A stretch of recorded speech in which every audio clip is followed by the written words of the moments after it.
আপনারা মনে হয় অনেকক্ষণ ধরে সময় ধরে অপেক্ষা করছেন, রাইট? হ্যাঁ, বাসি। শুরুতে এটুকু বলতেই পারি যে আপনাদের এই অপেক্ষাকে বৃথা হইতে দিব না, ফর শিওর। এবং যশোরে আমাদের হচ্ছে প্রথম, এটা প্রবাবলি প্রথম আউটডোর কনসার্ট। সো আমি চাই আজকের রাতটা যেন কাইন্ড অফ একটা হিস্ট্রি হয়ে থাকে পুরোহর ব্যান্ডের জন্য। আমাদেরকে এই প্রোগ্রামে পারফর্ম করার সুযোগ করে দিয়েছে হচ্ছে অপটিলাক্স বিডি, যাদের হচ্ছে একটা ক্রিকেটের টুর্নামেন্ট চলতেছিল, এটা ফাইনাল হইলো। আপনারা কি ক্রিকেট টুর্নামেন্টটা এনজয় করছেন সবাই? জোস। আমি নিজেও ক্রিকেট খেলতাম, এখন আর কি গান করি, পারি না এত বেশি।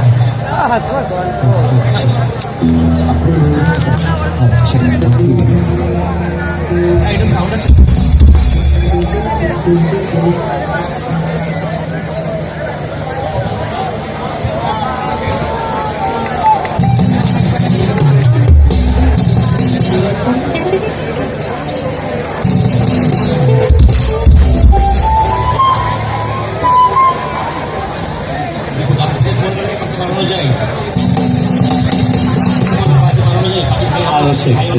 আচ্ছা, হ্যাঁ হ্যাঁ।